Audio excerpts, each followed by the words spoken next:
Started the recording a little bit late, so I'm going to go back to the first slide. My name is Michael Youngborg, and this is Restorative Jumpstart. Going to talk a little bit about restorative practices from our perspective in the Office of Student Accountability and Restorative Practices, and moving into our overview, some of the things we're going to talk about today. Again, community agreements, kind of coming together, working together to make decisions, communicating through affective statements, thinking about community building and listening circles as a little bit of that element of having a tool to do some of that work, and then also talking about responding to conflict. So thank you for bearing with me as I recap that for the recording, but actually to move into the content today.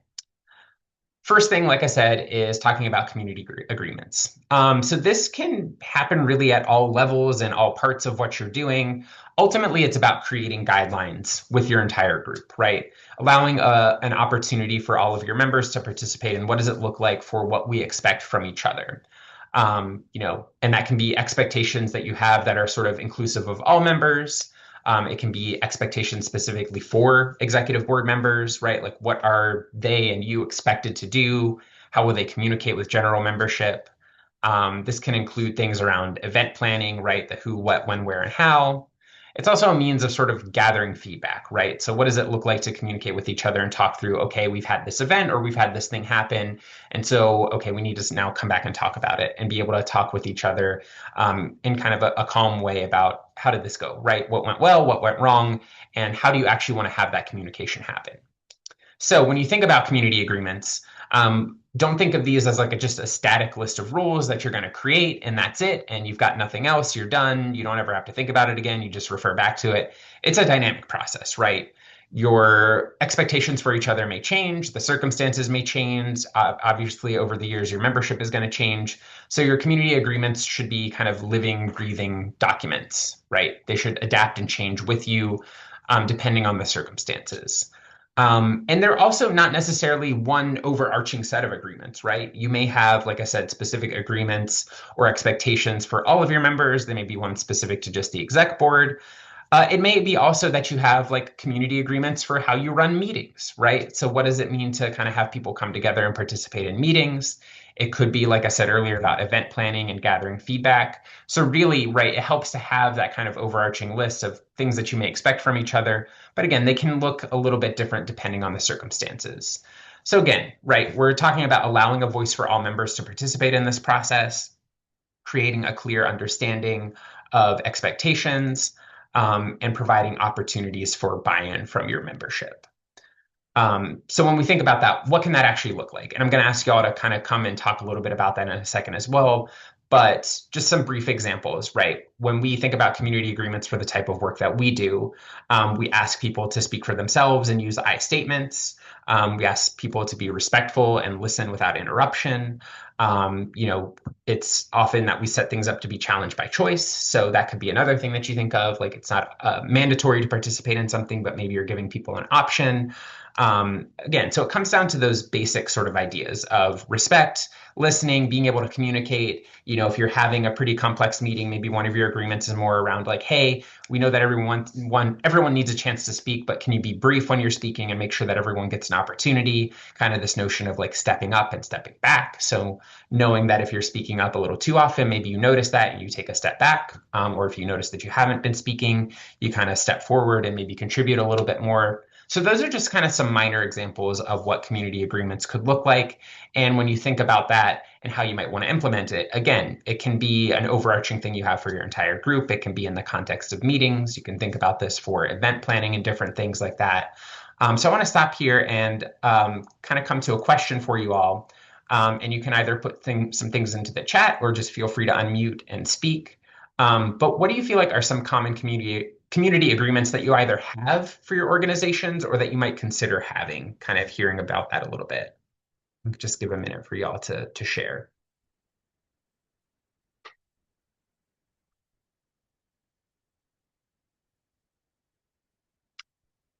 Any thoughts? I'm looking at the chat too, just to see if there's anything coming through.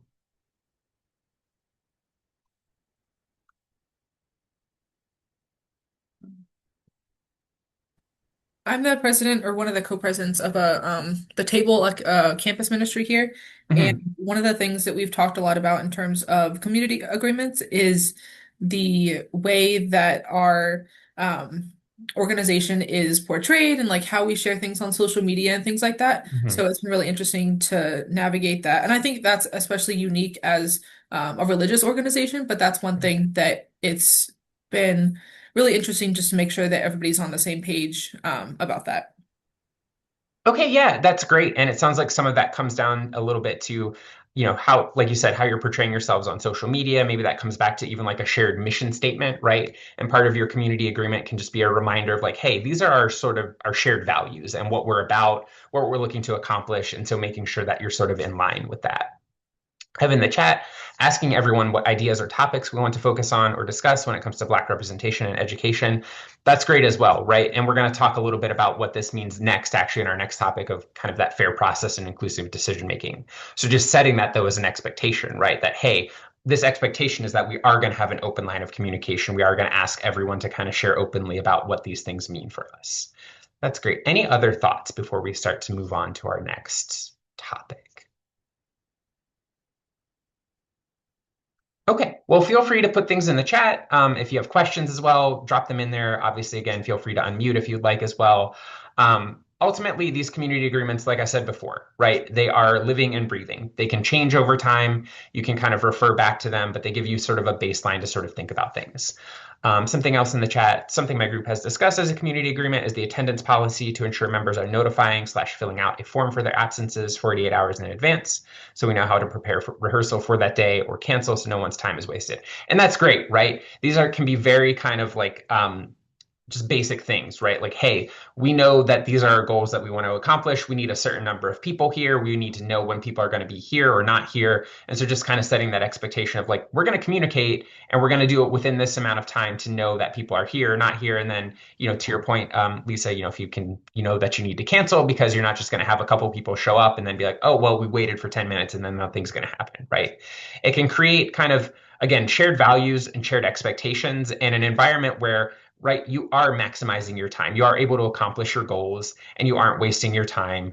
And it can also hopefully just give people something to fall back on, right? Like a level of comfort. These things shouldn't necessarily be, strictures or things that are making you feel like locked into something. Ultimately, they should be a little bit more freeing, right? Like we're coming to these agreements so that we have a shared set of expectations for each other so that we can do all of the things that we want to do. So it's great. Thank you so much for sharing, everyone.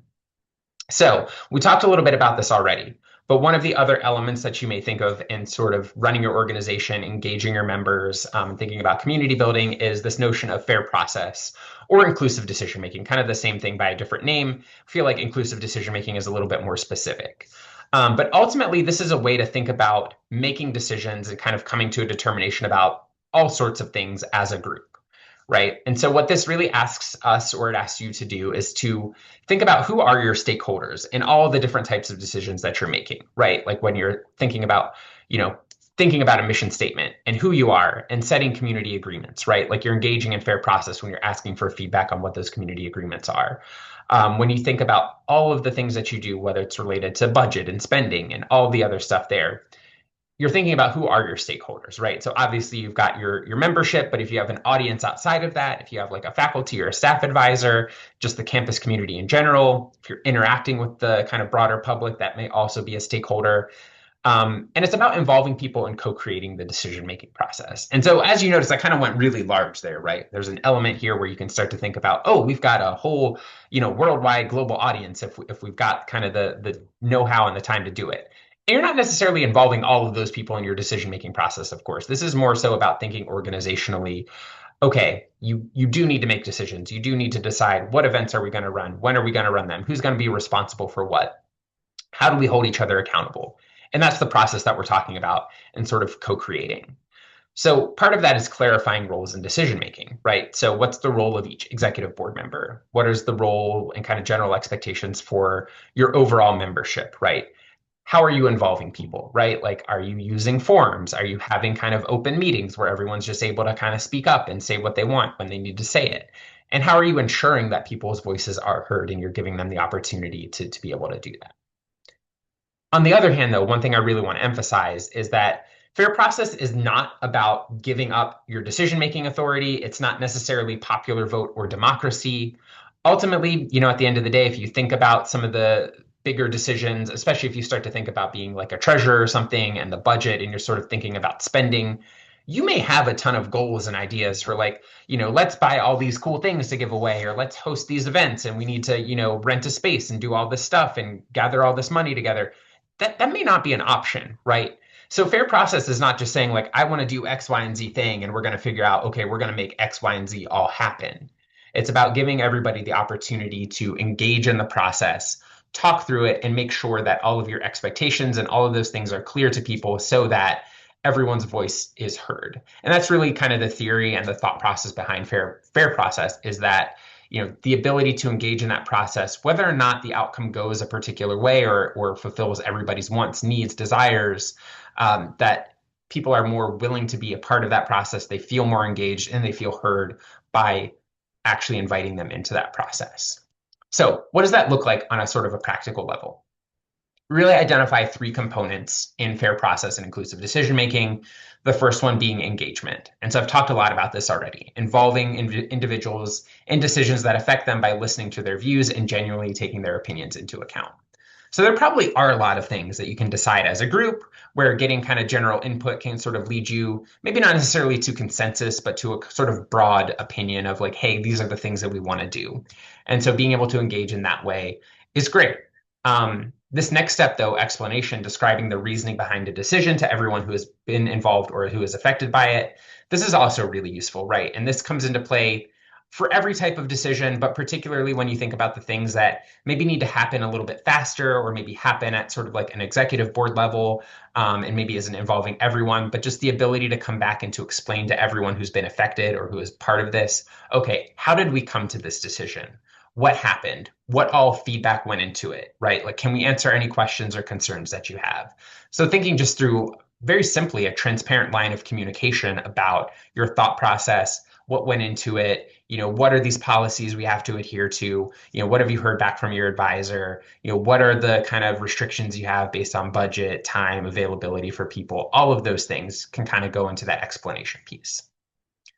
The final bit there is that expectation clarity, right? Giving everyone an understanding of what's expected of them in the future. So again, decisions aren't made in a vacuum. They're going to have an impact on everyone. And a lot of the decisions you make may be placing responsibility on different individuals or different groups or different pieces of your organization. So what does that look like? And so it's really important not just to say like, okay, this is the thing that's going to happen. It's okay, what's going to happen? How did we get here? Now, who's responsible for executing on these different points, right? Who's got this follow up? Who needs to kind of reach out to this person or do X, Y, and Z thing? Right. It's setting up all of these things. So again, just to summarize, right, you're engaging your membership, you're engaging your people in the decision-making process. You are genuinely hearing their feedback and taking it into account in the way that makes the most amount of sense. You're able to explain those decisions, however they happen, talk about the reasoning behind them, and really get, again, into a conversation about feedback from everyone who's been affected by it. And finally, setting those expectations, right?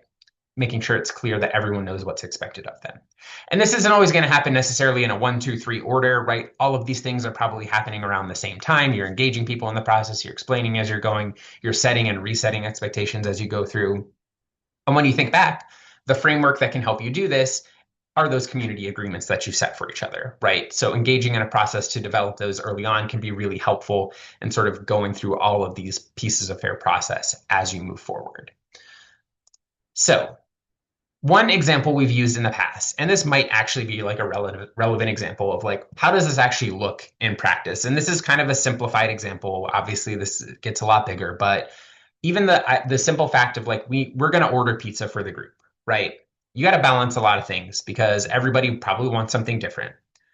So when you think about that, you might have people who are vegetarian or maybe even vegan. You might have folks who have dietary restrictions, can't eat pork or gluten free. Maybe somebody just straight up is like, I hate, I hate black olives, right? Or maybe someone is allergic to something entirely, right? Like they're allergic to like, I don't know, onions or green peppers. So you've got to balance all of these things when you're making a decision. So it's not necessarily that everyone is going to get exactly what they want, right? Like you can't just be like, okay, well, you dislike onions, but it's not that you can't necessarily eat them. But we know that that's something that, 90% of the group wants. So we're going to get a pizza that has onions on it and green peppers. And we are going to get a pizza that has pepperoni, but like this group of people can't eat pork. So we want to make sure we have something for them. When you think about this, you're balancing wants, you're balancing needs, and you're also balancing budget, right? Like you can't just order an infinite amount of food for everyone to satisfy every little thing that everyone may want. So at the end of the day, is everyone going to get exactly what they want? Probably not, right? Maybe you're able to do that, but ultimately the going about fair process is making sure that you're hearing people, right?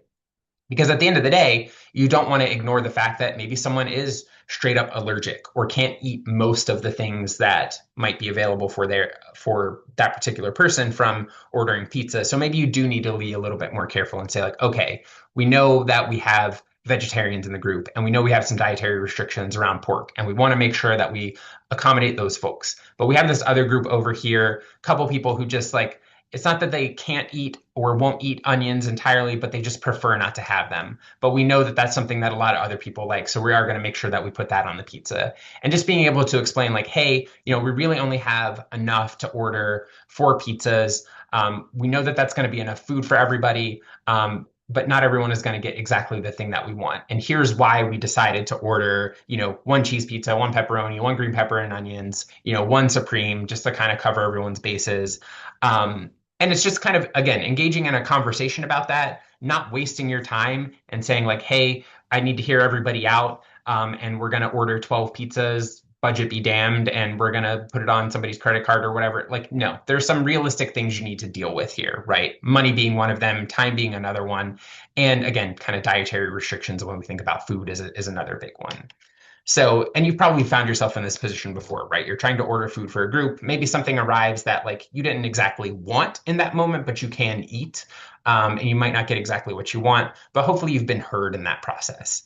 And at the end of the day, some of this may not feel fair all of the time, right? But it's again not necessarily about giving up that decision-making authority and just kind of letting people run wild and get everything that they may want. It's about expressing what the needs and the desires are of the group and how does that play out relative to what your expectations are as an organization? What are all the different policies and things that you have to adhere to? And what are your goals and values and all of those things? So we're starting to think beyond that pizza example now. So it can get a little bit bigger than that. But stop here for a couple other questions, starting with this first one, right? When you think about inclusive decision making, bringing people into your decision making process, we had one example of this already, kind of just asking for feedback for like what topics to focus on about Black representation in education. So where else might you use these principles in your organizations? And again, feel free to unmute or put some stuff in the chat. I'll give you a minute or two.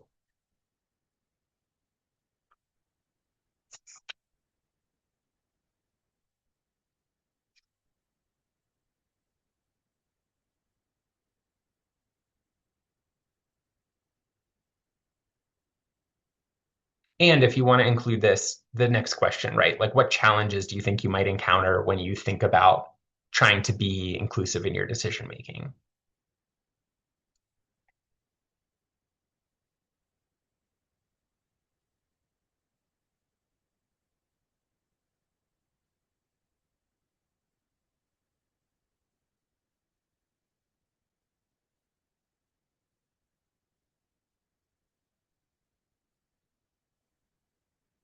Okay. While people are maybe typing or thinking about it, I'll give one more example of how it's kind of shown up in my job. So Towson has a telework policy for their employees, and the telework policy basically says that, departments can have up to 2 telework days per week.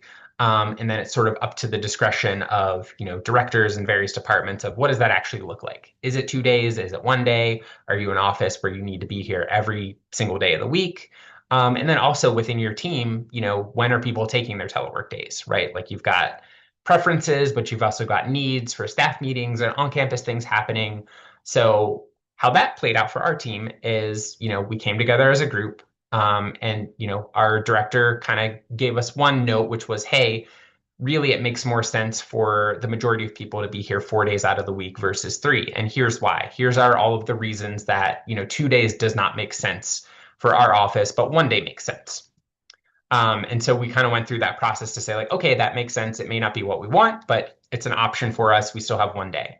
And then from there, it's determining, like, okay, well, we know we have our staff meetings on Wednesday. So Wednesday is going to be a blackout day, right? Like, we're all going to be here Wednesday, and here's why, because we need a shared day to have everyone together in the office, and we want to be able to meet in person and kind of just discuss all of these things together. So we know that day is out.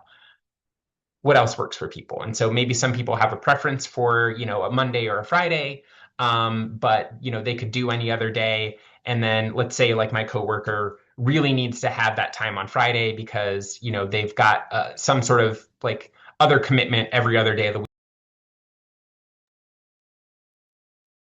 Sorry about that. The Zoom just kind of crashed out on me. I don't know what happened. So I'm going to actually just stop my example and I'm going to go back to the examples in the chat and share. One second.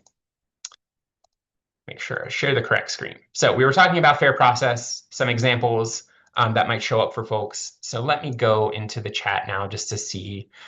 So challenges, right? One challenge is getting people to voice their opinion if they feel they don't have a community in the group, if there isn't a lot of people. Yeah, that can be super challenging, right? If people are not feeling like they are sort of involved or included, or if it's a small group of people. So yeah, when you think about that, you can start to think about like what are the strategies you might use. Maybe those community agreements help. Maybe some like one-to-one conversations help just to kind of get people on the same page and to get a level of understanding. Maybe there are different formats you can think about for bringing people in, whether it's, verbalizing things or writing them down or using surveys or whatnot. Next example, so in my sketch club, people submit potential sketches of what they have written. It's important to make sure that everyone has a voice with what sketch we choose. And making sure there's no bias in choosing what sketch. A challenge may be accidental bias and or differing opinions.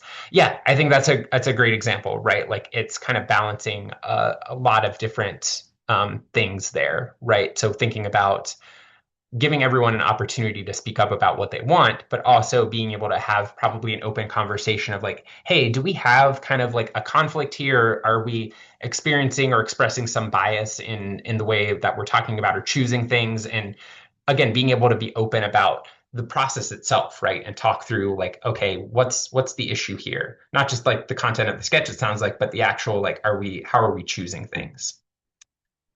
Next one, my club is an audition-based dance club, but as the executive board is close with other members, we have to make sure that we are objective when selecting members for dances. Yeah, that's a great thought, right? Like you think about personal relationships, friendships, all of those different things kind of impacting your decision making in that area. And it's super important to just be able to take a step back and understand that, hey, you may have some bias in this decision making process. And how do we account for that? Right. And I think being able to even voice that and say, like, hey, we recognize this and this is what we're doing to sort of address that, right? If you find, and I don't know if this is true, but like if you found that that's been a concern that people have expressed, just being able to explain, okay, this is exactly how we go about choosing people for dances, right? Like this is our process, and this is how we account for the fact that there may be some personal relationships here. That is a part of that fair process and inclusive decision making, is that explanation, right? And also that expectation clarity piece, right? Of being able to really articulate this is who's responsible for what and how that all sort of functions. Great. I appreciate all those examples. Thank you all so much for sharing. And again, I don't know what's going on with Zoom, so I appreciate you bearing with me as we figured that out. So when we think about all of this, again, we've talked about community agreements, we've talked about fair process, but just in general, when you think about talking to other people, right? Again, whether it's in your organization, personal life, what does effective communication look like? And that's effective with E. Now, affective with an A, affective statements is one of the strategies that we think about utilizing. And this is probably something that you are familiar with either by name or, just in practice. But what we really mean when we talk about affective statements is the use of I statements, right? So it's thinking about speaking from a personal space, a personal perspective, really speaking for yourself and not for anyone else. These tend to be less judgmental, again, because you're talking about yourself and how you've been affected versus saying that, hey, I'm ascribing motivation to someone else and I'm trying to speak for you and say this is what you meant when you did X, Y, or Z thing. And it's also about being open with how you feel and how you've been impacted or affected and really kind of those important things for you. So again, these are things that can be useful in just everyday life, but they can also be useful in a sort of a more formal setting of thinking about what does it look like to communicate with affective statements as we're asking each other about these community agreements, as we're kind of coming to decisions and making them? What does that mean? And so this is kind of, we're going to go through some concepts and even some things that you can think of as like an activity that you might utilize this formula, right? We're not going to go into it now because we're on Zoom. But one thing that might be useful is maybe taking this format and using it with your organization to practice some of these, especially if you're having a little bit of trouble with some communication things. And again, whether we're talking about a more proactive, like, hey, we just want people to be able to feel open and able to communicate during meetings, or if you're trying to respond to something because something has gone wrong. Because affective statements can express a positive, a negative, or even a more neutral sort of emotion. But ultimately, they are made up of these four different parts, right? There's an observation.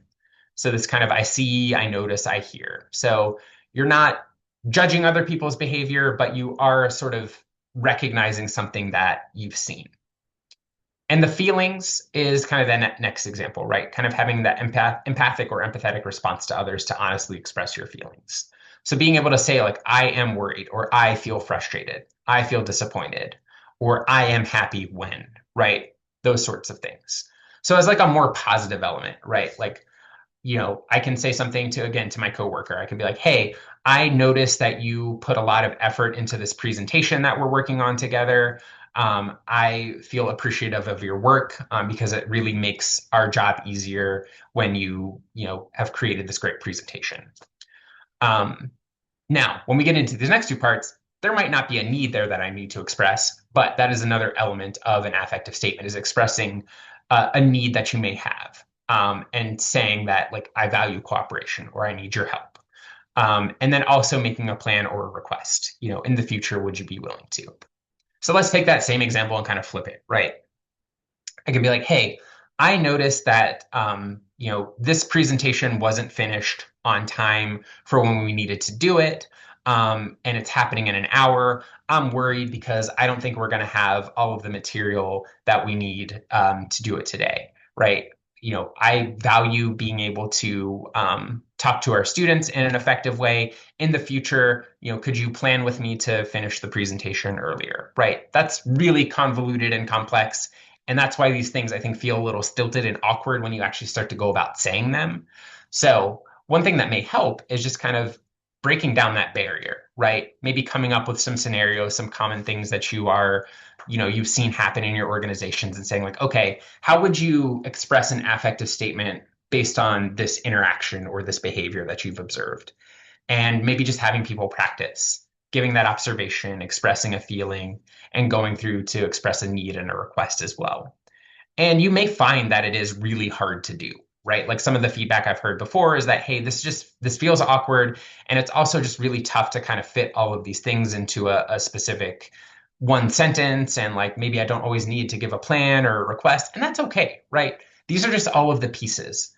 The core element here is that I statement and being able to express a feeling. So that may look and it may sound different for different people. You may have a different level of comfort with it, but ultimately just being able to talk through and use those statements can be helpful. Again, whether you're talking about making decisions or just communicating on a daily basis when you're kind of dealing with a positive or a negative or just anything that's happening around you and within your organization. So when we think about that, what does it look like? Here's kind of just a simplified tool of a feelings wheel, right? So when you look at that center area, the kind of surprise, bad, fearful, angry, disgusted, sad, happy, these are kind of like the primary emotions you can sort of consider on this feelings wheel. These may be the gut reactions that you have, the immediate response that you feel when something happens. As we move out into that secondary and then tertiary line that gets a little bit more and more specific, these are more nuanced things, right? Things that you may start to feel over time as your initial reaction kind of sits with you and develops and changes into something else, right? That happiness may turn into a peaceful feeling, may turn into a thankful feeling or something else, right? Like there's all sorts of nuance that you can consider over time. And this is also just something that you can maybe refer to come back and say like, okay, how would I actually express this emotion if I don't feel like I have the word for it? And obviously you can use different words from here. You can use language that feels a little bit more comfortable, but this can be a tool to kind of just sit back and look at and use to say like, okay, I feel like this situation, especially if you're practicing in scenarios, right? And you're like, okay, I feel like I would feel angry here. okay, what about this situation would make me angry, and what am I actually feeling over time, right? Like, am I feeling aggressive towards something? Am I frustrated by it? What does that look like? And so you can even talk through, if you're practicing this, of like, how do you feel like your emotions develop over time when you have that initial gut reaction? And then it can just be a really useful tool to sit back and just practice with people to think about. Okay. So again, we're going to talk a little bit here, kind of these two questions together. Again, feel free to put into the chat or to speak up, and I'll give a couple of minutes. But where do you already feel like you use affective statements in the work that you do with your organizations? And if you're not, where else do you feel like they could maybe be helpful in what you're doing?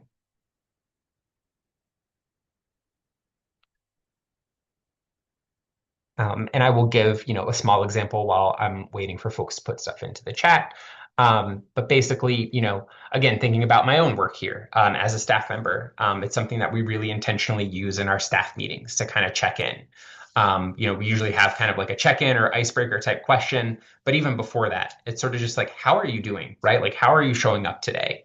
And some of that can be like, hey, this is what's gone on personally that's affected me. Other things could be like, I feel really frustrated because we have a million cases and so many things happening all at once. And, I really need some time to process, or I could really use some help doing this thing. So it's just a moment to sit and reflect and actually think about like the environment around you. And it also invites and it gives an opportunity for other people to hear you and to understand where you're coming from and have that kind of response, right? You may not necessarily be looking for someone to say, hey, here's how I want to fix something, right? That's not necessarily the goal here, but it's about developing a shared understanding of where people are coming from. So I see one example, probably mostly used in exec board meetings, like with disagreements or just plans for the club that we want to do. Great. Yeah, that makes a lot of sense, right? Being able to kind of fall back on like a model or just an affective statement if you're having like disagreements instead of like, presumably like name calling or just yelling at each other or not talking at all, not shutting down. Really great to kind of just think through, right? And especially with plans too. I can imagine that being really useful to talk about like, hey, how do I feel about this plan? What do I want from it? And again, kind of setting those expectations for this is what you value and this is what you're looking for to happen. Um, any other thoughts? Again, feel free to unmute. I agree. Affective statements have been helpful in maintaining positive relationships and effective communication among leadership in an organization. Great. Yeah, and in both examples here, I'm seeing a lot within the leadership. And I would challenge you if you're not seeing it across your general members when you are having meetings or when events are happening, or just again, kind of in that practice mode. Maybe it's an intentional activity that you do to kind of maybe, foster that in the organization and in the people that are coming to your meetings and kind of being a part of your organization. Okay.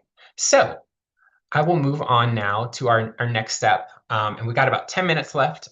So again, I want to focus more so on the community building pieces. So we'll do a little bit at the end of the responding to conflict. But for now, what are some other strategies, right? So we talked through some concepts and we talked through one activity of affective statements, but a couple of things you could actually put into practice are with a circle process. And what that means is literally sitting in a circle, right? Like getting your chairs, putting them in a circle, ideally without any sort of table in between, so that you're kind of hopefully diffusing that power dynamic. Nobody's like sitting at the head of the table or whatever. Like, yes, you're going to have facilitators, you're going to have people leading the conversation, but ultimately it's a way to create an open and inviting space for people to be able to talk.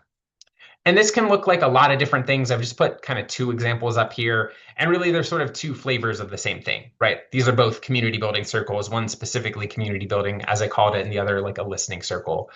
But essentially, you can think about a circle process being a way to build connection, build trust, create positive social bonds. So it can be as simple as, hey, we're going to just have a fun, lighthearted, like we're going to get to know each other, right? Like maybe you've got some new members or you're coming back for the, start of the semester. You just kind of want to get back into the swing of things. And, the questions can be as simple as, a one word check in, what are you bringing into the space today, right? Or like, what's one thing you're looking forward to this semester, right? All sorts of stuff. Or it can even be as like simple and silly as like, hey, like what's your favorite new band that you don't think other people have heard of? Just a way again to get to know each other, kind of break the ice, and build that level of trust among people. One other important element of this that I didn't mention is that in circles, you're also typically using a talking piece. So you're bringing an item to the space. I've got this little like painted like object thing that I'll use sometimes that's just kind of nice to hold and pass around. And the talking piece is really there to signify, okay, this is the person who's talking and everybody else has permission to listen. So that kind of just helps manage things and kind of help set expectations. So again, that community building circle can be kind of, people are talking, they're maybe responding to each other as they're hearing things versus a listening circle, which is similar, right? You're asking a series of questions, you're typically allowing everyone to answer, but you're not actually creating a need or an expectation for other people to respond directly. It is simply for people to be heard in that space. You're not coming to a solution or necessarily solving a problem. You're just giving people a space to talk and listen and be heard. So again, it's usually for processing and just creating that space for people to hear everyone else. Again, when could you use these? When we think about community building, maybe it's the first meeting of the semester. Maybe you're doing it at your kind of regular mini check-ins in your meetings, whether they're exec board or general meetings with folks. It's great when you have new people join a space, right? To just help to get to know everyone, kind of share some things about each other and kind of your goals as an organization. And again, when there's a need to process, specifically for that listening circle, when maybe something has happened and there's been an impact on folks, and maybe you even want to bring in an external person to come in and help you out with that. And they can sit down with you, they can kind of put some stuff together with you to kind of ask some questions and just give you a space to be heard.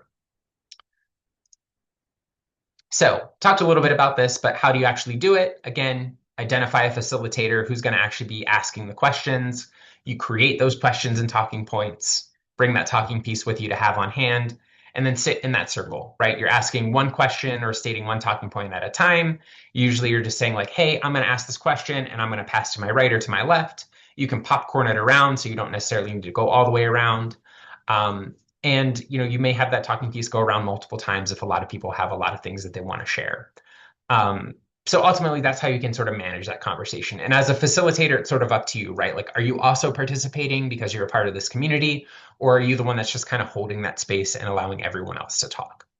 So I want to talk really quickly about sort of responsive strategies. So let's say something has happened. Maybe there's been some kind of harm among your members, right? Somebody has harmed somebody else in some way. And a harm sounds like a really extreme word, but maybe it's somebody who said something really insensitive and they didn't necessarily know, or maybe they did know and it's a little bit directed. But you want to kind of come back together and think about, okay, how do we really fix this? What do we need to have happen to make things right? And so you can consider restorative circle for things that impact that group. It's a space to allow people who have been harmed and who have caused harm to really speak and share their experiences together. And it can help you answer that question of what needs to happen to make things right. So, what do you all need from each other, and how do you work together to move forward? So I would say, that's an area where we're definitely on hand to consult and to even facilitate and kind of help talk through that. There's a lot more that goes into this, but again, just know that these are options. All of these tools that I've talked about, the affective statements, are all useful here as well, again, for expressing how you felt, expressing needs, and all of those different things. One other way that you may respond is to an external harm. Maybe something that has happened that's kind of outside the realm of possibility for like the entire group. Maybe there's like a cut to the amount of money that you have, a cut to the budget, and it's really going to affect your programming. And you kind of just want to process and think through like, okay, what do we want or need to do to be able to move forward now that we know that we're going to be impacted in this way? So it can create that processing space. Maybe there's room to invite external parties or, have people come in and talk with you, or maybe it's just a discussion among members, right? And so when you think about that responsive way of doing things, this is where these restorative questions come in. You're talking about what happened. You're asking people what they were thinking at the time, what they have thought about since. Being able to identify that impact, whether you have been impacted or you're identifying impact that you've had on others. And then finally, that question, what needs to happen to make things right? Which again is a way of creating a sense of shared accountability and a way to move forward together as a group. And one thing you'll notice is that there's no question of why in here, right? Like we're not asking you, why did you do that? Because there's often not really a satisfying answer to that question. You're not going to get very far with that. But for people to be able to identify for them what happened and what they were thinking and what they've thought about since, it's really a way, again, to kind of think back on that affective statements piece to identify the impact and truly to think about, okay, what environment have we created or what has happened as a result of this action that's occurred? And how do we actually talk about it to be able to move forward? And finally, I'll start to wrap up here and hopefully have a space for a couple questions if we have any. But ultimately, we're available, right? Like ask for help if you need help, and we can help you with that community building piece. We can come in and facilitate conversations with y'all. We can help with responsive work and conflict resolution if necessary as well. I know I said we manage our code of accountability, but we can do this outside of that, right? Like this is not, we don't have to be talking about a policy violation to have a restorative resolution to a problem. We do also have some tailored training and workshops that we can do with skill building. There's a link on our website for a workshop or restorative resolution request that you can fill out. Kind of just opens up, hey, this is what we are looking for. This is what we need, about how many people are going to be involved. And more specifically, we do have a workshop series for student organizations that's happening throughout the spring semester. I believe for those, there will be Tiger Stripes available. We'll have one dedicated to community building on February 20th, decision making on March 11th, and conflict resolution on April 10th. And finally, just a little bit about where we are, how to find us. Again, our office, Student Accountability and Restorative Practices. We are in the administration building at the corner of Cross Campus and York Road, on the second floor. Got our phone number, our email address there. Um, and I do want to give a quick reminder, we're almost at the end of time. Once we are done here, you will return back to that main session for Chris to wrap up the end of the day with you. And I do appreciate your time, but are there any questions that you all have? And again, feel free to speak up or to put them into the chat for our last 2 minutes before we wrap up.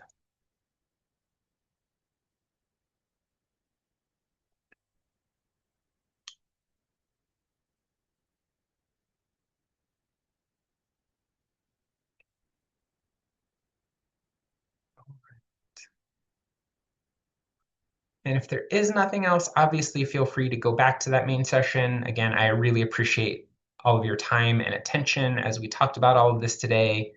My office is a resource. I'm a resource for y'all. So again, feel free to reach out if you don't have any questions for now. But again, take care, stay safe, stay warm in all the snow, and I will probably see y'all around.